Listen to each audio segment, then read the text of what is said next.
لیکن سیاسی بات ایک ہی ہے کہ نواز شریف صاحب کو یاس صادق ملنے پہنچ گئے ہوئے ہیں، اور انہوں نے کہا ہے کہ وہ ہم جی ایچ کیوں بھی جاتا رہتا تھا میں، اور جاتے آتے تھے، کوئی مسئلہ نہیں، میرے رابطے ٹھیک ہیں۔ اور میرا خیال ہے خورشید شاہ فارمولہ جو ہے وہ کوئی اس پہ بات ہو رہی ہے، جو زرداری صاحب بول رہے ہیں نا یا دوسرے تیسرے، یہ سب ایک وہ کیا کہتے ہیں، وہ مرغیوں کی لڑائی والی ہو رہی ہے بات۔ جناب اب آپ کے پاس ہے جی سارا وقت۔ بات یہ ہے جناب کہ یہ جتنے بھی واقعات ہیں، عورتوں کو فیصل آباد میں ننگا کر کے ان پہ تشدد کرنا، یا کرایہ نہ دینے کے جرم میں عورت کو مارنا پیٹنا، یا کسی ماں کے لخت جگر کو قتل کر دیا، ملزم مفرور ہو گیا، بیرون ملک چلا گیا، اور واپسی پہ وہ مر گیا، ماں نے مار دیا، اپنے بیٹے کا انتقام لے لیا، اور وہ اب گرفتار ہے۔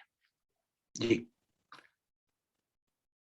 آپ نے کو شاید پتا ہو کہ ٹرانسپیرنسی انٹرنیشنل نے ایک رپورٹ شائع کی ہے، رپورٹ ہے لیکن آج میں نہیں کر سکتا، ٹائم ہی نہیں ہے نا، آپ بتا دیں نا، آپ بتائیں آج۔ جس میں اس نے کہا کہ پاکستان کے دی موسٹ کرپٹ ادارے دو ہیں، جوڈیشری اور پولیس ہے نہیں، پولیس اور جوڈیشری۔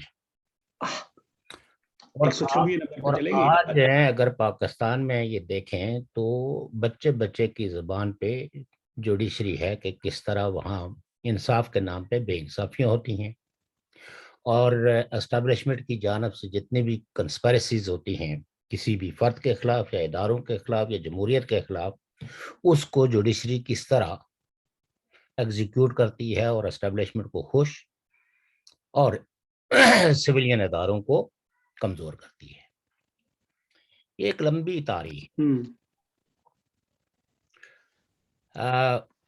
پاکستان میں بڑھتی ہوئی انتہا پسندی، دہشت گردی، گنڈا گردی، موب لنچنگ، ان سارے واقعات پہ علامہ جاوید احمد غامدی نے اس پر اظہار خیال فرمایا، اور وہ ان کی ویڈیو جو ہے وہ یوٹیوب پہ بھی اویلیبل ہے۔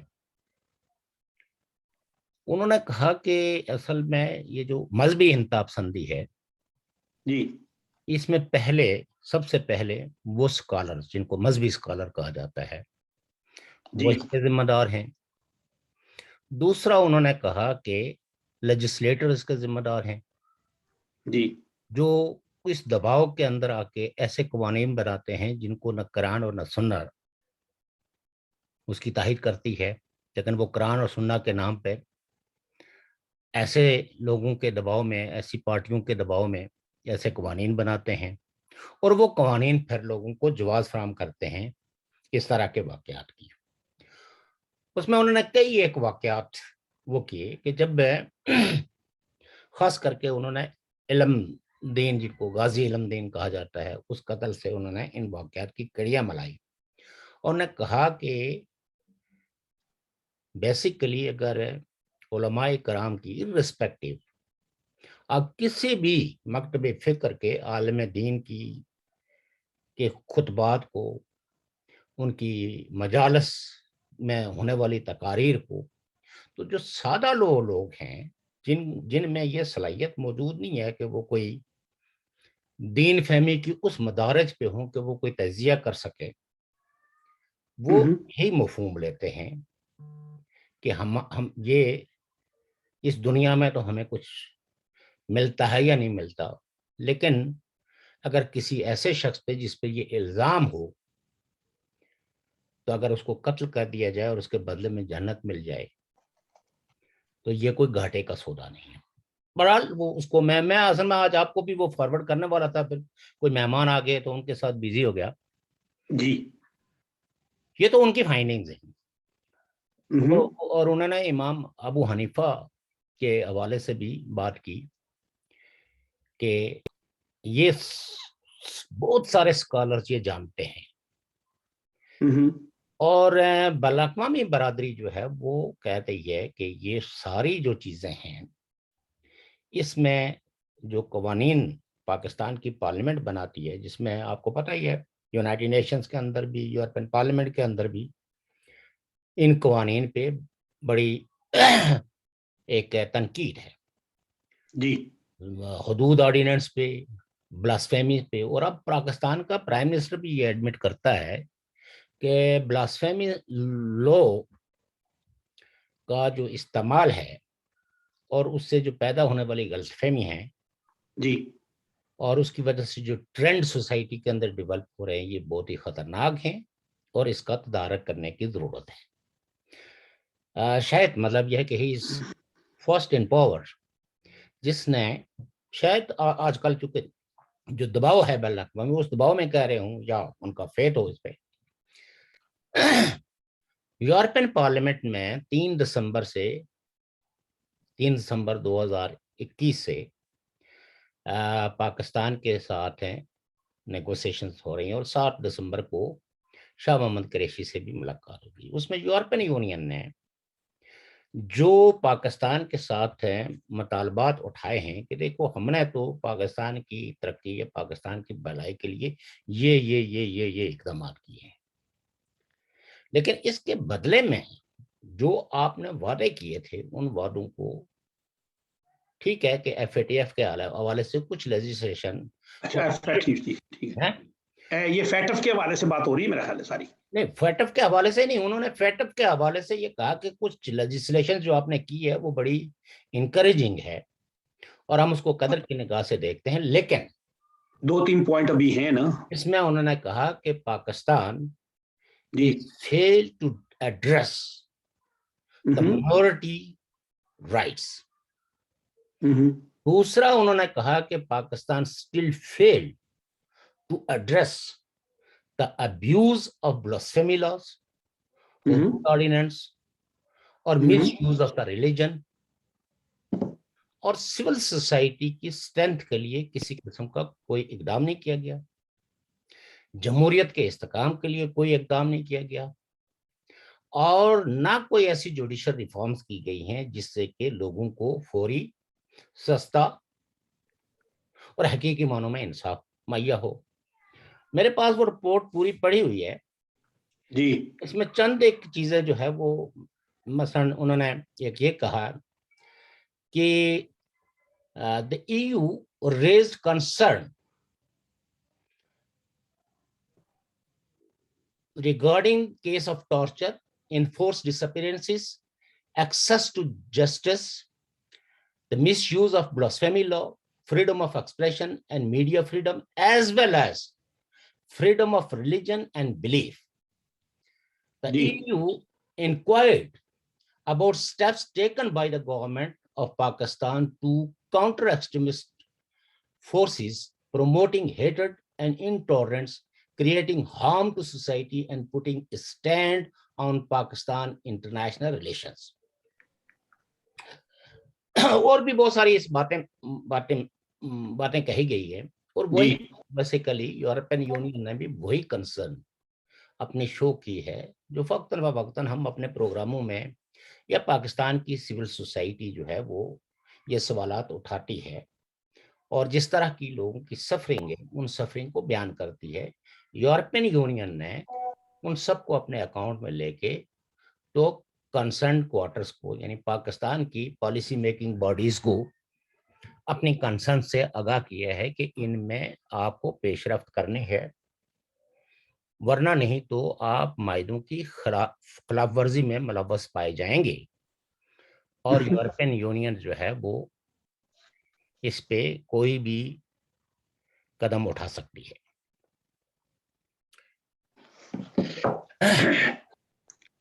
کئی ایک پاکستان میں تجزیہ نگاروں نے،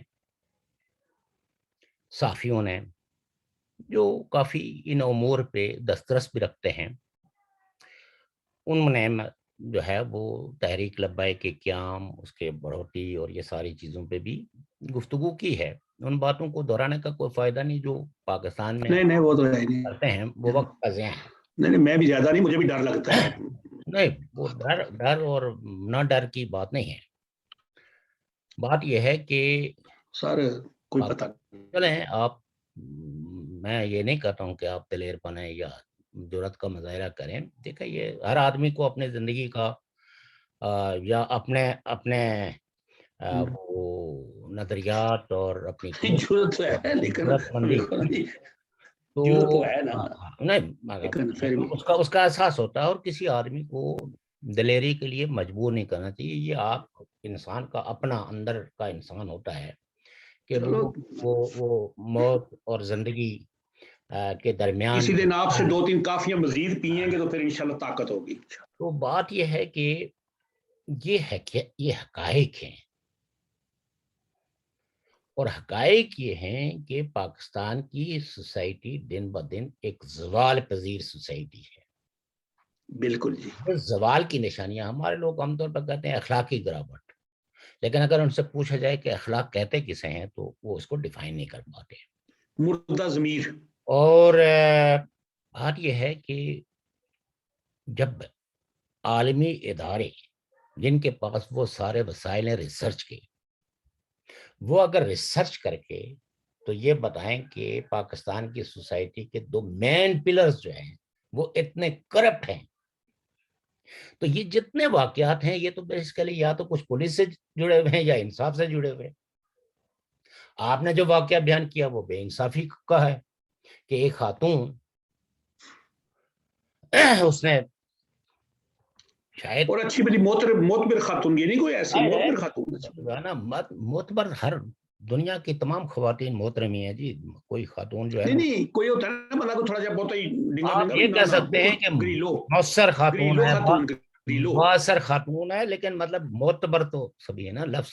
لیکن نا لفظوں کا جو چناؤ ہے نا، سارے لوگ ہماری نظر میں ریسپیکٹڈ ہیں تا وقت ہے کہ وہ کوئی ایسا گناونا جرم نہ کرے جو میرا سوری معذرت چاہتا ہوں، مقصد تھا کہ ٹھیک ہے میں آپ کی متعارف خاتون تھی وہ. میں آپ کی نیت پہ کبھی بھی شک نہیں کرتا ہوں.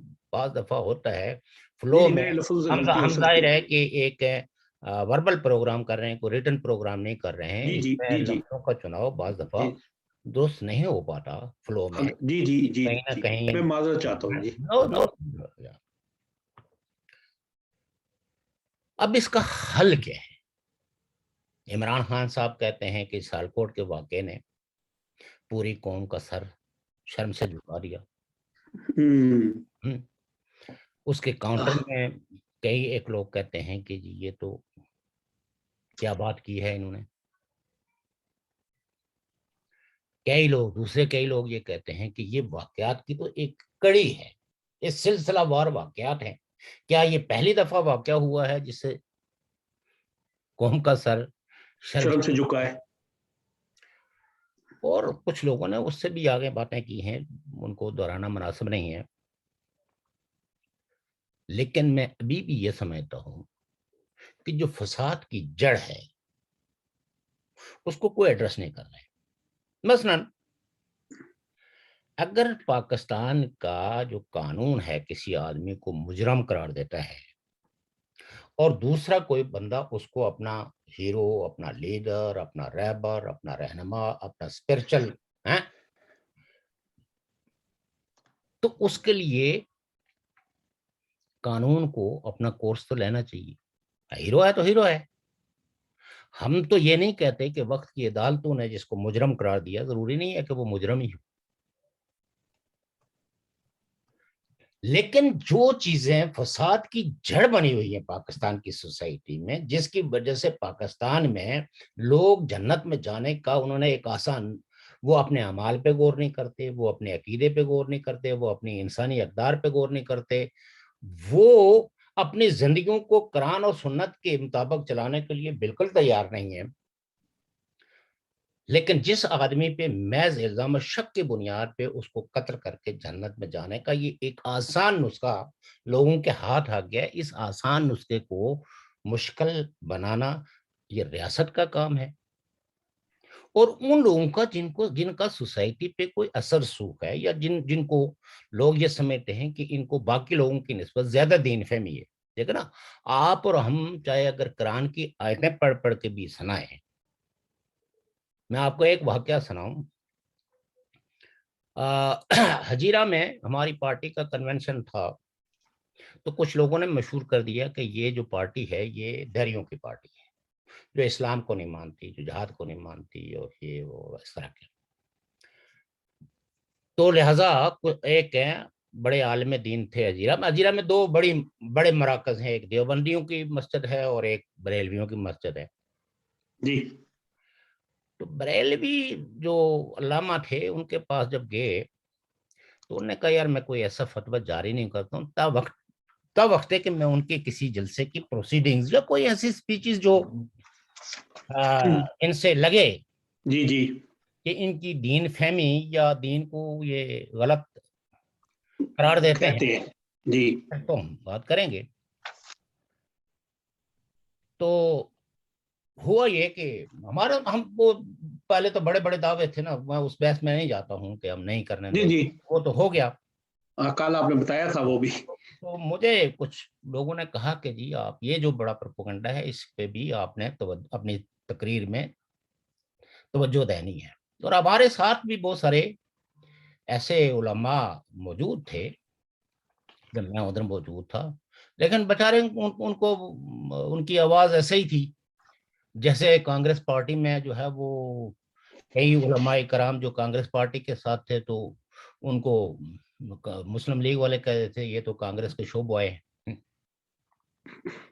تو میں نے خیر کافی جو قرآن کی آیات کے حوالے سے اپنا جو مطمئن نظر تھا اور جو مروجہ پان اسلامک تھا اس پہ میں نے ایک سیر حاصل جو ہے وہ آپ کہہ سکتے ہیں تقریباً وہ شاید آج بھی یوٹیوب پہ موجود ہو.